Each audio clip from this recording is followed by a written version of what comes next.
Hello children, welcome back to new quantum classes. Myself Sanjay Kumar, chemistry expert. Today I bring a second part of the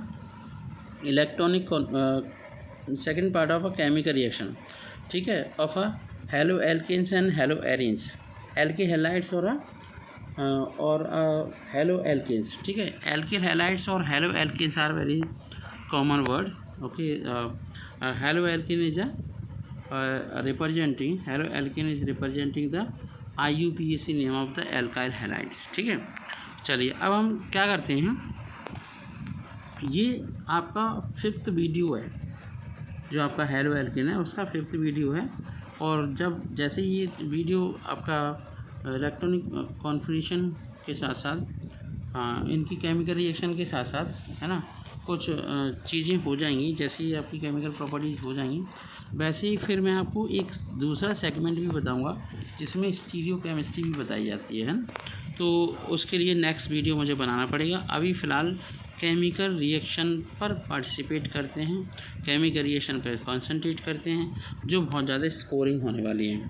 ठीक है, और अगर आपके दिमाग में ये बात आ रही हो कि ऑप्शनल क्वेश्चन कैसे आएंगे, तो MCQs भी इसी आधार पर पूछे जाएंगे कि कैसे कोई कंपाउंड किस कंपाउंड के साथ रिएक्शन कर रहा है तो क्या बनना है। ठीक है, तो इस तरीके से आपका ठीक है, तो हम ध्यान देते हैं कि रिप्लेसमेंट ऑफ आइसोसाइनाइड क्या,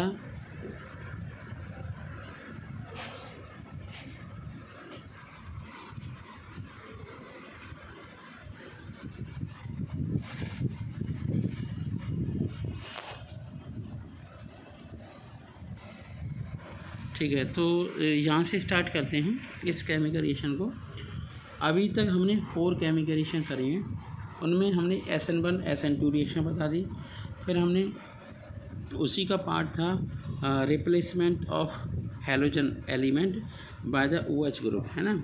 एक और था replacement of halogen element by the OR group जिसे हम विलियमसन सिंथेसिस कहते हैं और जिसके अंदर आपकी बनती है ईथर। ठीक है, इसके बाद था हाइड्रोसल्फाइड के द्वारा रिएक्शन होना, इसके अंदर थायो एल्कोहल बन रहा था। फिर है हमने साइनो ग्रुप से रिप्लेस किया था किसी FCl-Bri को, उससे बना आपका साइनाइड। अगर KCN का रिएक्शन करवाया, उसी KCN के रिएक्शन से हमने अगर पार्शियल हाइड्रोलाइसिस करवाई तो उससे बना अमाइड, कंप्लीट हाइड्रोलाइसिस करवाई तो उससे बन गया कार्बोक्सिलिक एसिड। ठीक है, और कार्बोक्सिलिक एसिड बन गया।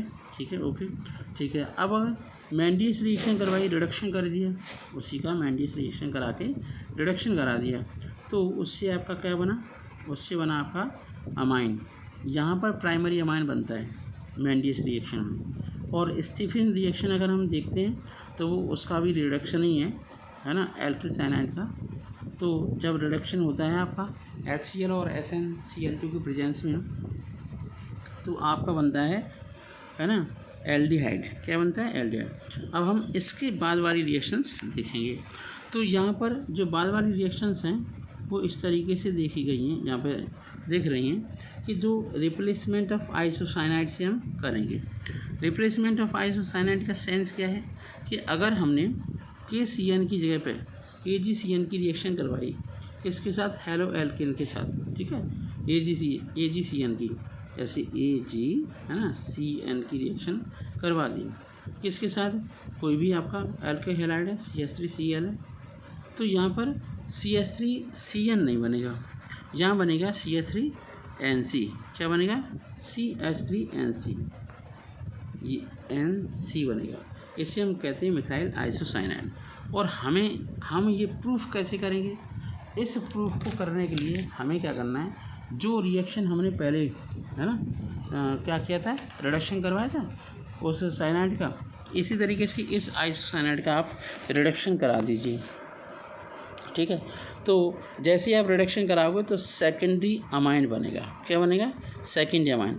सपोज कर लीजिए हमारे पास CH3NC है। ठीक, अच्छा, अब इसका रिडक्शन कराएंगे तो 4H ले लिया हमने, आगे पेज पर है पर मैं आपको समझा दूँ।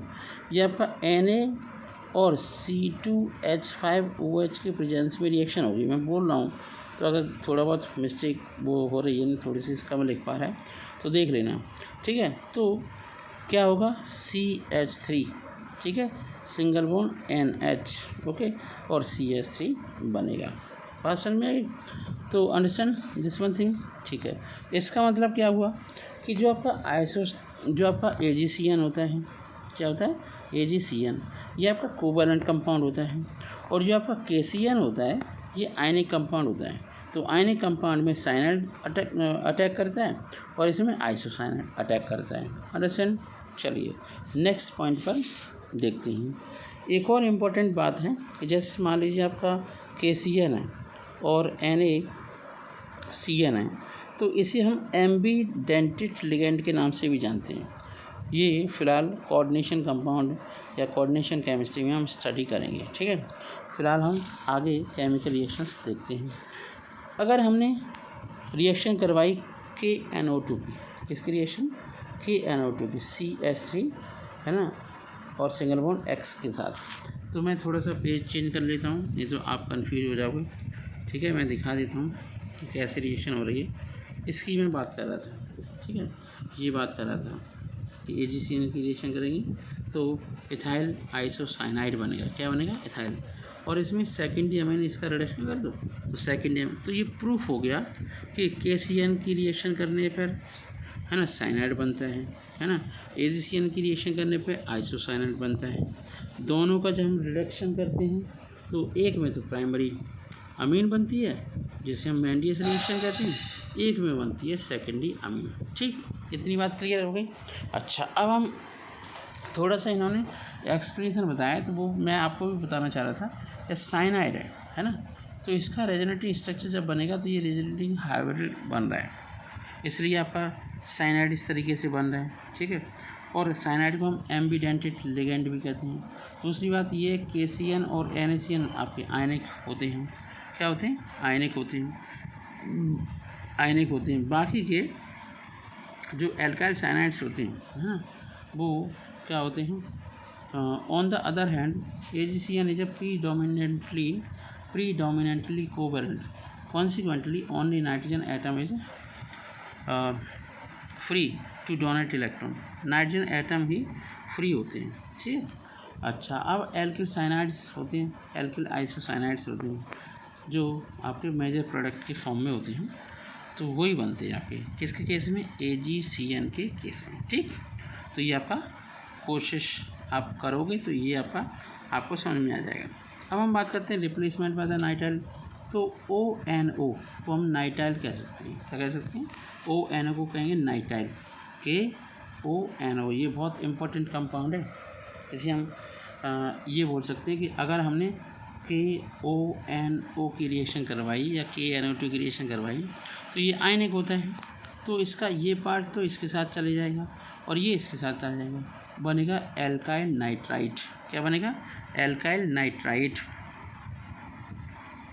ठीक है। चलिए अब नेक्स्ट पेज पर आते हैं, नेक्स्ट सेगमेंट पे आते हैं। तो इस सेगमेंट के अंदर हम देख रहे हैं कि जब इथाइल ब्रोमो ईथेन के साथ है ना KONO2 की रिएक्शन होती है तो इथाइल नाइट्राइट बनता है। लेकिन अगर हमें है ना हम रिएक्शन करा दें AgNO2 की तो सीधा नाइट्रो कंपाउंड का फॉर्मेशन होता है। क्या बनता है? नाइट्रो कंपाउंड का फॉर्मेशन होता है। अच्छा, on heating haloalkanes with silver nitrite AgNO2 in a aqueous solution ethanolic solution nitroalkanes are formed. केवल नाइट्रो एल्केन्स बनते हैं, ठीक है। As a major product of along with small amount of alkyl nitrite, इससे आपका ज़्यादा से ज़्यादा मात्रा में बनता है, ठीक है।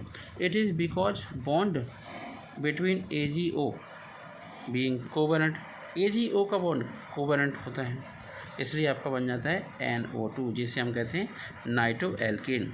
तो यहाँ पर दो बातें याद रखी हैं कि अगर AgNO2 की रिएक्शन करवाई तो नाइट्रो एल्केन बनेगा, है ना, और KNO2 की रिएक्शन करवाई तो नाइट्राइट बनेगा। समझ में आ गई? अगर हमें NH2 का रिप्लेसमेंट कराना है, मतलब आपको अमीन्स बनानी है तो बहुत इम्पोर्टेंट रिएक्शन है, जिसे हम हॉफमैन ब्रोमाइड डिग्रेडेशन के नाम से जानते हैं। क्या कहते हैं?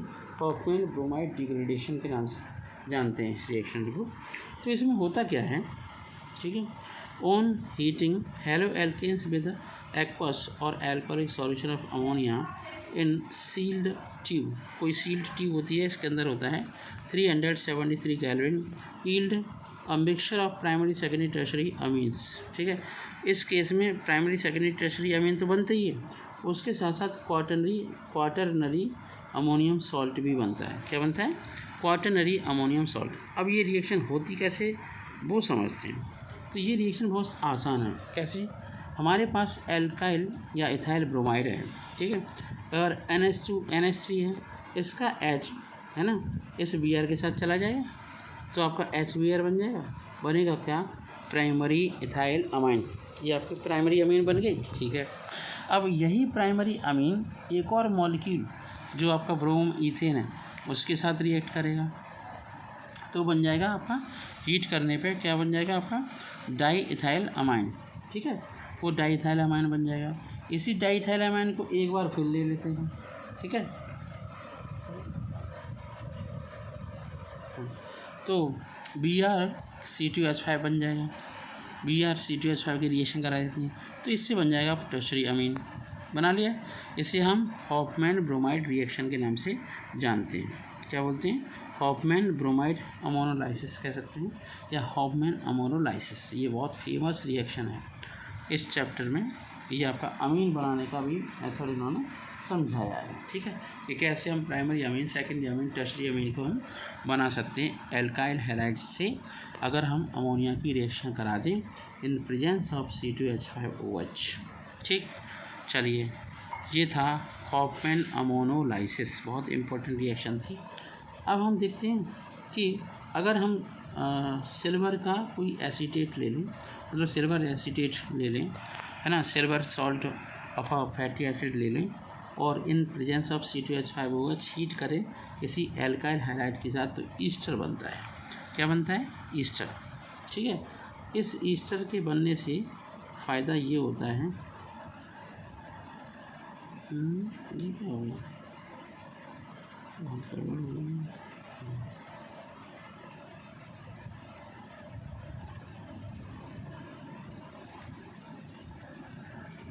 उल्टा दिख रहा है पेज।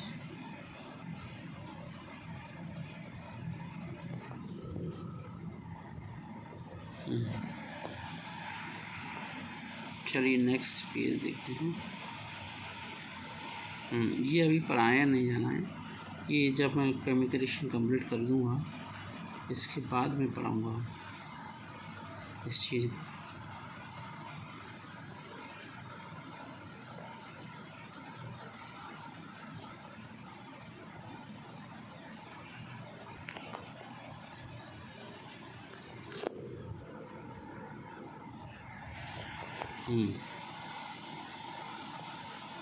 हाँ, ये रिएक्शन इम्पोर्टेंट है, ये यहाँ से।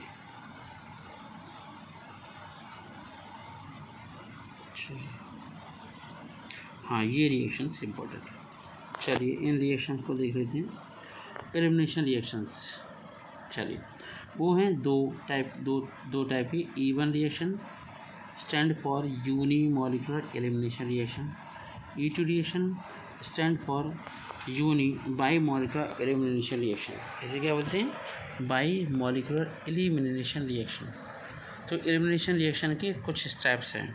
ऐसे आपके दो स्टेप्स ये रहे कि जो आपकी एलिमिनेशन रिएक्शन मान लो ये है, ठीक है, ये यहाँ पे निकल जाएगा तो इससे आयनेशन होगा, तो ये आपका टर्शरी ब्यूटाइल कार्बोकेटायन बनेगा। अब आप जानते हो टर्शरी ब्यूटाइल कार्बोकेटायन, है ना, सेकेंडरी ब्यूटाइल कार्बोकेटायन से स्टेबल होता है। तो carbocation loses a proton from a beta carbon, तो loses from beta carbon atom by a base nucleophile to form a alkene। इससे एल्कीन आपकी एल्कीन बन जाती है। समझ में आ रहा है? तो यहाँ पर आप देख लो कि एल्कीन का फॉर्मेशन हो रहा है, इसी को हम कहते हैं E1 रिएक्शन। ठीक है, और भी मैनी सेकेंडरी एल्काइल हैलाइड्स होते हैं, है ना, secondary and tertiary alkyl halides होते हैं, एलिमिनेशन रिएक्शन इनके अंदर होती हैं, ठीक है। तो ये आपकी 2-मिथाइल प्रोपीन बनता है, ठीक है। इसे हम एलिमिनेशन रिएक्शन कहते हैं। कितने स्टेप्स होते हैं वो, नंबर 1 होता है आयनाइज हो गई कार्बोकेटाइन बनना, फिर इससे H निकलना और बन जाता है वाटर, ठीक है। चलिए नेक्स्ट पेज पर आते हैं। अब है E1CB रिएक्शन। इसका मतलब क्या है, यूनिमोलिकुलर एलिमिनेशन कंजुगेट बेस, है ना, कार्बेनियन आयन। वहाँ कार्बोकेटाइन बना था, यहाँ कार्बेनियन आयन बनेगा। तो पहला स्टेप ये होता है कि removal of proton by conjugate base producing carbanion ion, ठीक है, ये आपका बनता है। फिर है आपका रिमूवल ऑफ प्रोटॉन, है ना, और फिर है आपका दूसरा पॉइंट कि carbanion ion loses a leaving group, carbanion ion losing a leaving group,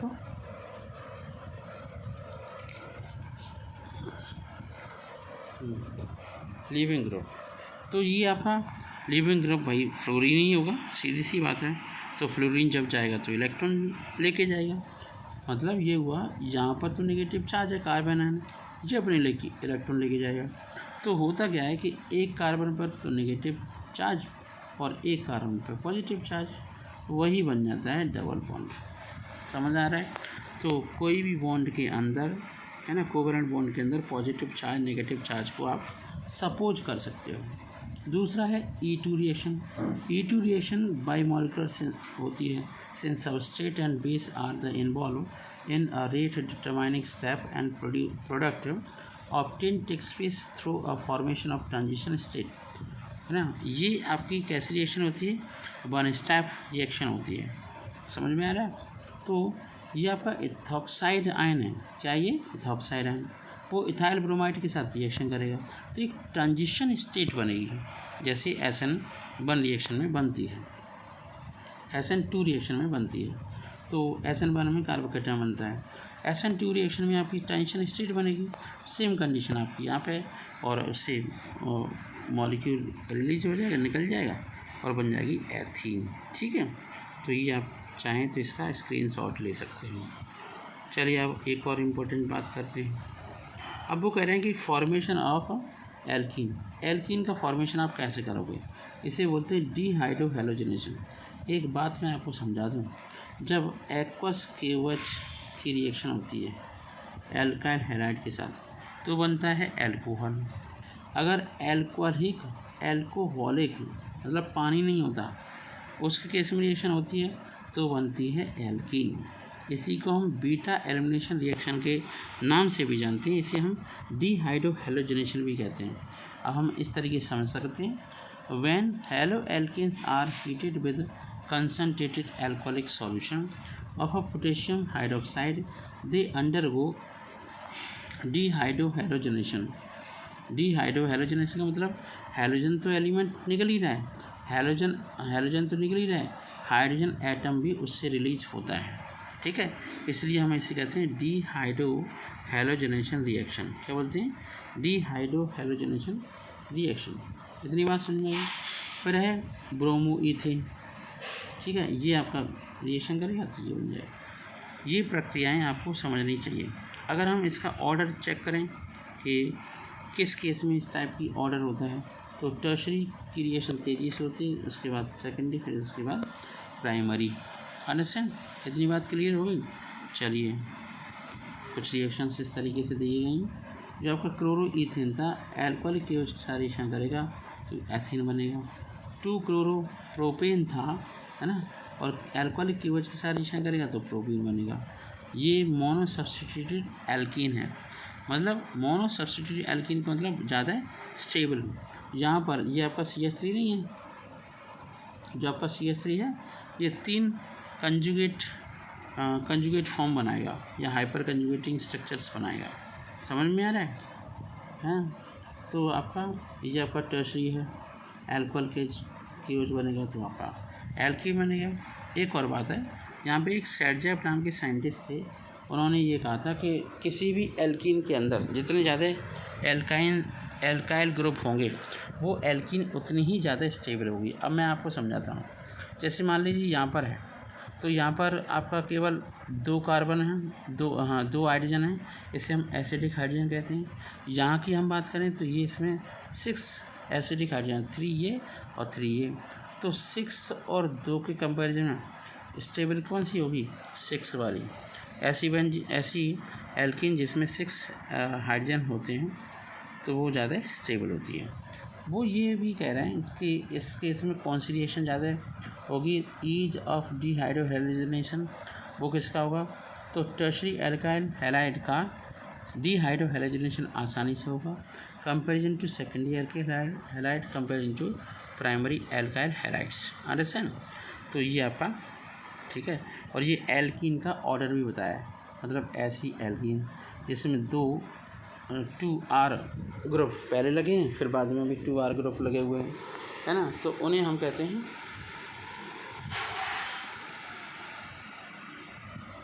ठीक है। अब हम देखते हैं कि आयोडाइड, ब्रोमाइड और क्लोराइड जी आपके रिलीज होने के या फिर कह सकते हैं एलिमिनेशन रिएक्शन दिखाने वाले ग्रुप हैं, या हम कह सकते हैं लीविंग ग्रुप है। ठीक है। अच्छा, अब हम बात करते हैं हेलो एल्कीन। तो ये आपके हेलो एल्कीन्स हैं। 573 केल्विन पे हीट कर दो तब भी एल्कीन बन जाएगी। ठीक है, इतनी बात क्लियर हो गई। अब हम बात करते हैं हेलो एरीन्स। अभी तक हम बात कर रहे थे हेलो एल्कीन की, अब हम बात करेंगे हेलो एरीन की। तो हेलो एरीन की बात करने के लिए हम आपको समझा देते हैं कि जो आपका हेलो एल्केन्स होते हैं उसमें तो FCl-BrI-sp3 हाइब्रिड कार्बन से जुड़ा रहता है। यहाँ देखते हैं तो वो तो sp2 से होता है और ऊपर से यहाँ पे रेजोनेंस भी हो रही है, जिसकी वजह से ये लोन पेयर अंदर चले जाते हैं और कार्बन और क्लोरीन के बीच में डबल बॉन्ड करेक्टर आ जाता है। तो बेटा ये बताओ कि अगर सिंगल बॉन्ड है Cl के बीच में, कार्बन के बीच में, वो आसानी से निकलेगा, अलग हटेगा, कि डबल कोवेलेंट बॉन्ड वाला, है ना, तो सिंगल बॉन्ड वाला आसानी से हट जाएगा। यही रीज़न है कि जितने भी आपके एरिल हैलाइड्स होते हैं, क्या होते हैं? एरिल हैलाइड्स, है ना, जैसे होते हैं, तो उसमें न्यूक्लियोफिलिक सब्स्टिट्यूशन रिएक्शन बहुत मुश्किल होता है। ये हमने ऐसे समझा है विनाइल क्लोराइड के एग्जांपल से। विनाइल क्लोराइड के अंदर क्लोरीन एटम जो उसके ऊपर लोन पेयर होता है वो आपके ये पड़ोसी को दे देता है और उस पर आ जाता है पॉजिटिव चार्ज। इतनी बात समझ में आई। अब हम बात करते हैं डिफरेंट हाइब्रिडाइजेशन स्टेट, वो मैंने आपको बता दिया। एल्काइल हैलाइड में FCl-BrI-sp3 हाइब्रिडाइज कार्बन से जुड़े होते हैं। ठीक है। और जो आपके हेलो एरीन्स होते हैं उनमें, हेलो एरीन्स में जो आपके FCl-BrI होते हैं वो जुड़े होते हैं किसके द्वारा जुड़े होते हैं? sp2 हाइब्रिडाइज कार्बन के द्वारा। ठीक है।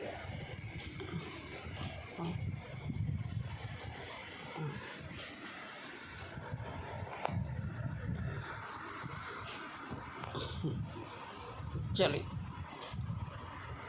अब हम बात करते हैं पोलरिटी की। तो देखिए कार्बन और हाइड्रोजन के बीच में पोलर बॉन्ड तो है ही, है ना, कार्बन पर पॉजिटिव चार्ज और Cl पर नेगेटिव चार्ज।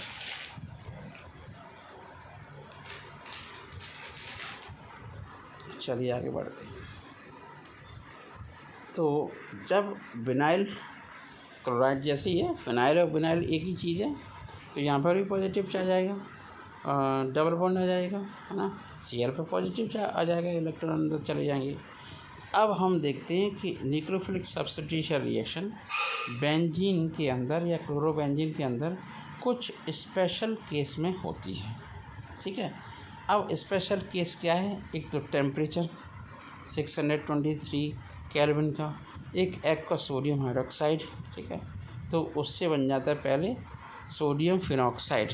बेंजीन पे अगर OH लगाओ, ONA लगाओ, तो उससे हम सोडियम फिनॉक्साइड कहते हैं। और उस सोडियम फिनॉक्साइड को बनाना सीख लीजिए, उसका डायरेक्ट, है ना, हाइड्रोलाइसिस करने से फिनॉल बनता है। इस प्रोसेस को डाउ प्रोसेस कहते हैं। अच्छे से लर्न कर लीजिए। ये केमिकल रिएक्शन अगेन आपको फिनॉल के प्रिपरेशन में मिलने वाली है, ठीक है, और फिनॉल तो बन ही रहा है। अब हम बात करते हैं रिप्लेसमेंट बाय द अमीनो। अभी हम न्यूक्लियोफिलिक सब्स्टिट्यूशन रिएक्शन की बात कर रहे हैं, ठीक है, किसके अंदर, हेलो एरिन्स के अंदर। तो न्यूक्लियोफिलिक सब्स्टिट्यूशन रिएक्शन मुश्किल होता है क्योंकि बेंजीन में है ना इलेक्ट्रॉन की मात्रा बढ़ जाती है और न्यूक्लियोफाइल भी इलेक्ट्रॉन, तो रिपल्शन होगा, उसमें रिप्लेसमेंट या डिस्प्लेसमेंट हो ही नहीं पाएगा। तो अगर हो भी गया, मान लीजिए हो भी गया जी, देख लीजिए, तो NH2 मान लो आपने चिपका भी दिया है ना, तो इसे बोलते हैं एनिलीन। क्या बोलते हैं, एनिलीन। इस रिएक्शन को कराने के लिए क्लोरोबेंजीन के 2 मॉलिक्यूल लेते हैं, अमोनिया लेते हैं, क्यूप्रिक ऑक्साइड लिया जाता है। क्या लिया जाता है, हाँ, ये आपका क्यूप्रस ऑक्साइड है। क्या ये क्यूप्रस ऑक्साइड लेना पड़ता है, ठीक है। सिंपल रिएक्शन है, कर लेंगे। अब बात करते हैं replacement of ClBrI by cyano group. तो सेम कंडीशन है आपकी, साइनो ग्रुप बना दिया। इस तरीके से एल्किल हैलाइड के अंदर साइनो ग्रुप लगा हुआ था, तो जो साइनोबेंजीन हो गया या फिनाइल साइनाइड हो गया, बेंजोनाइट्राइल हो गया, ठीक है।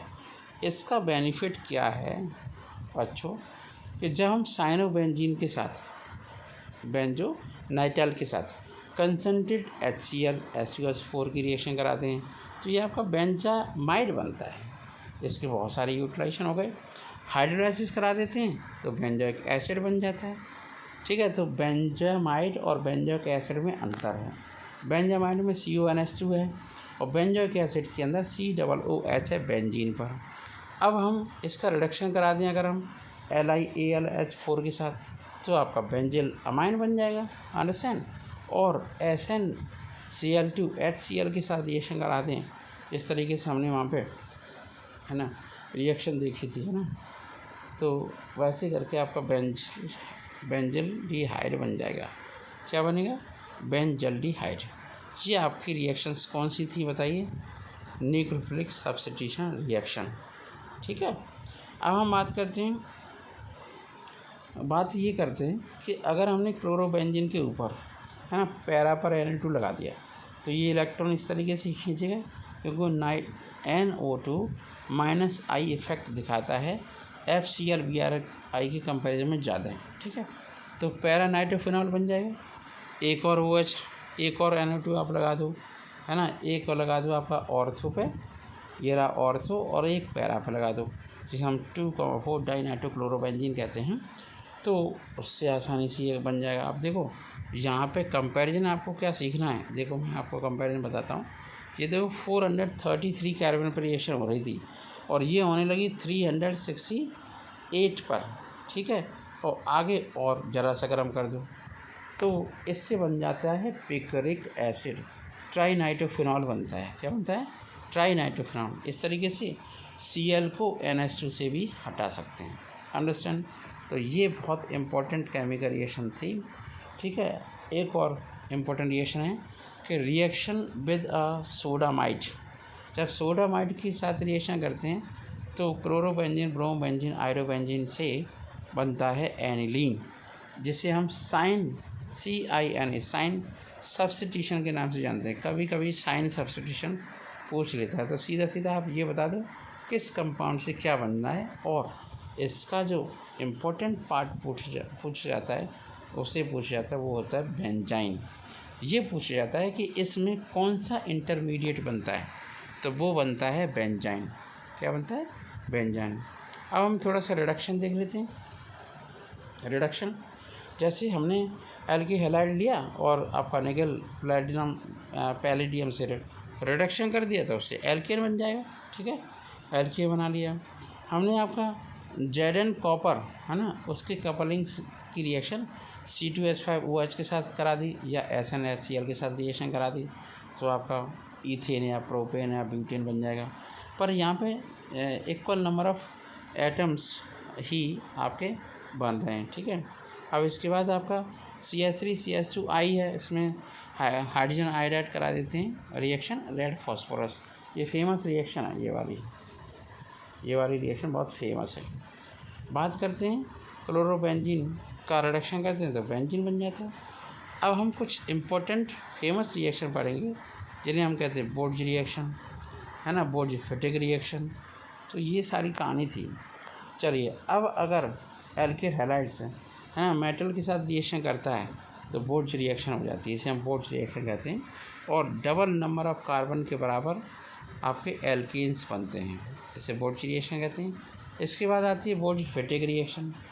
बोर्ज फेटिक के अंदर क्या होता है कि एक तो क्लोरोबेंजीन या ब्रोमोबेंजीन या आयोडोबेंजीन ले लिया, एक एल्किल हैलाइड ले लिया, सेम प्रोसेस है, सोडियम लेना है, ट्राई ईथर लेना है तो टॉल्यूइन बन जाएगी। एथाइल ले लेंगे तो आपकी ईथिन मतलब बन जाएगी, आपको एथाइल बेंजीन बन जाएगी। अगर आपने दो बेंजीन रिंग को ले लिया जिसमें Br लगा हुआ है, मतलब ब्रोम बेंजीन ले लिए, सोडियम के साथ रिएक्शन करा दी ईथर, तो आपके दोनों बेंजीन आपस में जुड़ जाएंगे। इस टाइप की रिएक्शन को हम फेटिक रिएक्शन के नाम से जानते हैं। इतनी बात समझ में आ गई।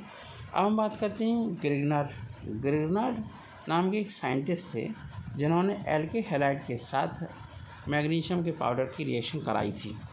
तो जैसे ही रिएक्शन करवाई तो ग्रिग्नार्ड रिएजेंट बना। ये ग्रिग्नार्ड रिएजेंट बहुत ज़्यादा यूटिलाइजेबल होता है ना, तो इसलिए ये बना करके आपको दिखाया जाता है। ग्रिग्नार्ड रिएजेंट क्या बनाया जाता है? ग्रिग्नार्ड रिएजेंट, जैसे एथाइल मैग्नीशियम ब्रोमाइड। ठीक, अब अगर आपने ब्रोमोबेंजीन को मैग्नीशियम के साथ रिएक्शन करा दिया तो आपका फिनाइल मैग्नीशियम ब्रोमाइड बन जाएगा। ठीक है, अगर आपने टेट्रा हाइड्रोफ्यूरॉन के साथ रिएक्शन करवा दिया तब भी आपका फिनाइल मैग्नीशियम बन जाएगा। एक और इम्पोर्टेंट रिएक्शन है यहाँ पर, ओलमान रिएक्शन। क्या है? ओलमान रिएक्शन। ओलमान रिएक्शन के अंदर आयोडोबेंजीन के दो मॉलिक्यूल कॉपर के प्रेजेंस में रिएक्शन करते हैं तो डाई फिनाइल बनता है। अब ऑलमोस्ट इस एल्किल हैलाइड और एरिल हैलाइड की रिएक्शंस ख़त्म होने ही वाली हैं, बस थोड़ा सा रह गया है लास्ट पोर्शन। तो रिएक्शन विद लिथियम के साथ रिएक्शन करेंगे, है ना, तो इथाइल लिथियम बनेगा। क्या बनेगा? Ethyl lithium. ठीक है, तो आपका ये रिएक्शन बहुत इम्पोर्टेंट है। ब्रोमोबेंजीन भी आपकी रिएक्शन करती है लिथियम के साथ तो बन जाता है फिनाइल लिथियम। क्या बनता है? Phenyl lithium. ठीक है, ये आपकी लास्ट रिएक्शन है ना, तब देखते हैं। फिर है फ्रैंकलैंड रिएक्शन। फ्रैंकलैंड रिएक्शन में क्या होता है कि जिंक के साथ रिएक्शन होती है, वहाँ पर हम सोडियम के साथ इसके साथ कर रहे थे मैग्नीशियम के साथ, तो ये आपका जिंक फ्रैंकलैंड रिएक्शन है जिसमें जिंक ईथर ये सब रिएक्ट करता है। एक और होता है टेट्रा इथाइल लेड की रिएक्शन होती है। टेट्रा इथाइल लेड मतलब 4 C2H5 और लेड, उसी को हम टेट्रा इथाइल लेड के नाम से जानते हैं। इतनी बात समझ में आई? चलिए, ये आपकी रिएक्शंस थी। इसके साथ साथ 3 या 4 रिएक्शंस और होती हैं जिन्हें हम क्या कहते हैं, इन्हें कहते हैं क्लोरीनेशन, ब्रोमिनेशन, है ना, हैलोजनेशन या फिर सल्फोनेशन, नाइट्रेशन। तो यही आपके 3-4 रिएक्शन हैं। ठीक है, तो उन्हीं को हम देख लेते हैं पहले। तो पहले नंबर पे है आपका हैलोजनेशन। हैलोजनेशन में FCl BRI chlorobenzene bromobenzene iodobenzene है, तो उस ये तो मोनो सब्स्टिट्यूटेड है, डाई सब्स्टिट्यूटेड बन जाता है, तो ऑर्थो पे या पैरा पे बनाते हैं और ये वाला कंपाउंड ज़्यादा स्टेबल होता है।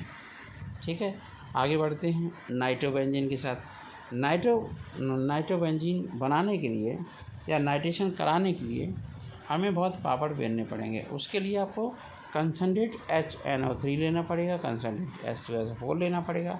आपस में रिएक्शन बनाएंगे, करेंगे तो आपके 2 टाइप के कंपाउंड बनेंगे। एक कंपाउंड में ऑर्थो पे NO2 लगा होगा, एक कंपाउंड में पैरा पे NO2 लगा होगा, कोई बात नहीं, तो उसे बोल देंगे 1-chloro-2 नाइट्रोबेंजीन, इसे बोल देंगे 1-chloro-4 नाइट्रोबेंजीन। इतनी बात समझ में आ गई? इसे हम नाइट्रेशन कहते हैं। तो नाइट्रेशन में NO2 आता है और सल्फोनेशन में SO3H आता है और क्लोरीनेशन में FCl BRI आता है। ठीक है, देख रहे हैं। पर कंपाउंड आपके 2 टाइप के बनते हैं, एक ऑर्थो बनता है, एक पैरा बनता है। पैरा ज़्यादातर 99% स्टेबल होता है। क्या होता है? स्टेबल। अब हम लास्ट रिएक्शन अगर हम देखें तो एल्काइलेशन है, मतलब फ्रेडरिक क्राफ्ट रिएक्शन के नाम से जानते हैं। सिंपल सी रिएक्शन है फ्रेडरिक क्राफ्ट रिएक्शन। इसमें AlCl3 को मिथाइल क्लोराइड के साथ रिएक्शन करते हैं तो एक बार तो ऑर्थो पे CH3 लग जाता है, एक बार पैरा पे CH3 लगता है। अंडरस्टैंड? ठीक है। एक है असाइलेशन। असाइलेशन में सब जानते हैं, एसिटाइल क्लोराइड ले लो या एसिटिक एसिड, तो उससे असाइल क्लोराइड बन जाएगा। इसे बोलेंगे, हम समझा देते हैं, 4-क्लोरोएसीटोफेनॉल। क्या बोलते हैं? 4-क्लोरोएसीटोफेनॉल। तो ये मेजर प्रोडक्ट बनता है 4-क्लोरोएसीटोफेनॉल। ठीक है। अब आज के लिए इतना ही काफ़ी है। इस वीडियो के अंदर बहुत सारा मैंने करा दिया है। अब केवल स्टीरियो केमिस्ट्री मुझे पढ़ानी है, जिसका वीडियो नंबर 6 बनेगा। उसके बाद आपके न्यूमेरेशन 7th वीडियो और 8th वीडियो में हम आपकी प्रैक्टिस करवाएंगे, जिसे बोलते हैं multiple choice questions. Thank you so much. और इस वीडियो को अगर आपको अच्छा लगा हो तो आप इस वीडियो को शेयर करें अपने फ्रेंड्स को, और बेल आइकन दबाना ना भूलें, है ना। तो like and share my video. Thank you so much. Have a nice day. And also subscribe my video. और हाँ, आप हमारी इस वीडियो के डिस्क्रिप्शन में आप हमारी सारी वीडियोस देख सकते हैं।